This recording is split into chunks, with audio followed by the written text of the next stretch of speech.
Meditation doesn't work for me. I can't sit still. I'm too busy. I can't clear my mind. These are the things that I often hear from my friends and patients when they tell me about how they fail at meditating. You actually can't fail at it. Let's look at why by debunking some of the myths. You have to sit in a lotus pose. Actually, any position that allows you to be awake and present, such as lying or sitting, will work. I have to become thought-free. Actually, having thoughts is normal. The purpose of meditation is to observe your thoughts and feelings that arise and practice uninvolved, detached awareness of them rather than being entangled and carried away by them. And that's why a lot of techniques involve anchoring, such as focusing on your breath or mantra. Mindfulness is about letting go of judgment or expectations. It's about observing the present moment, what's showing up, with acceptance and kindness. It really helps you build that self-awareness and emotional intelligence over time. I'm too busy. Well, actually, you can start by practicing just 1 to 3 minutes a day and then gradually build it to 5, 10. You can do 20, 40 minutes or more. But for most people, that may not be always sustainable. For most of the time, I do just 10 minutes a day. I can't always build in 20 or 40. Remember, 10 minutes of meditation a day is better than 40 minutes of meditation you did not do. Meditation makes me sleepy. Actually, you might be able to take advantage of it by practicing it before bed, but if you're that sleepy and falling asleep with meditation, it probably means that you're sleep deprived and you should pay attention to your body with kindness. So catch up on your sleep, and when you're well rested, you won't fall asleep with meditation. It is for the Buddhists and monks. Actually, meditation is a non-religious practice and people of various religions can do it. It is boring. There are many different types of meditation that exist, so you can actually play around and see which one will fit. For example, on most days I will do a body scan, progressive muscle relaxation, or breathing meditation.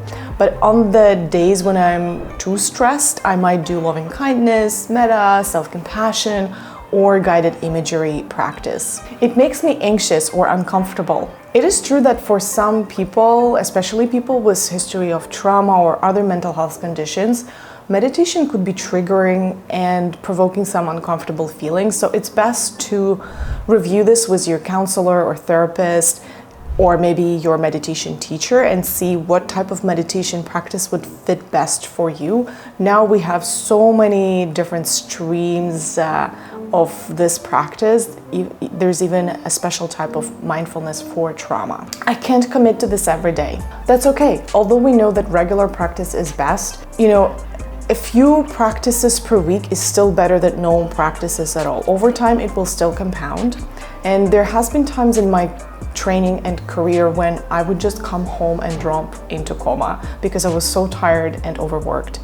But I always came back to meditation because I was a little bit better rested, and I did notice a profound effect on my ability to manage stress and a lot of other benefits. Since we touched on benefits, let's fire through some of them. There's a lot of research that's ongoing on the effects of mindfulness and meditation. You probably heard about some of them. I think neuroscientists, doctors, and physiologists are still discovering and revealing the benefits of mindfulness and meditation.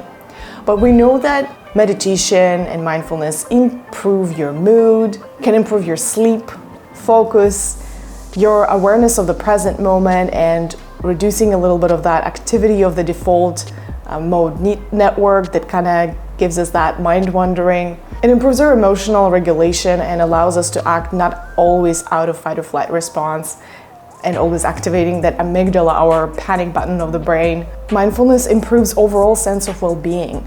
And it also protects our brain from the detrimental effect of mood disorders and aging, if brain health is something of interest of you. It can also reduce chronic pain, reduce blood pressure, and even reduce gastrointestinal disturbances. I honestly see mindfulness as a habit of mental health hygiene. We all live in a very fast-paced world with a lot of brutal news coming from all over the place at us, from across the world and in our personal life. At work, I see atrocious things happen to people.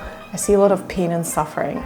It's very important for me to have a sustainable practice to recover so that I can show up fully to all of my patients with an open mind to be able to serve them well and the best I can. Although meditation is a vital practice for me, it took a while to make it a sustainable practice.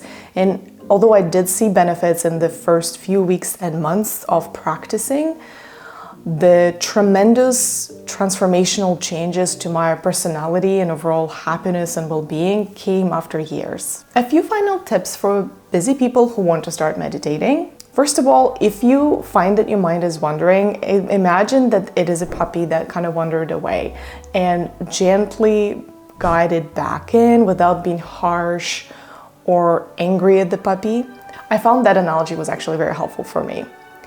Another important analogy you can use is if you notice that you're having a lot of thoughts, imagine that there are clouds in the sky passing by, or leaves on the surface of the river that's kind of also flowing away. So let the thoughts drift away without being attached or entangled in them. And the final tip is habit stack it.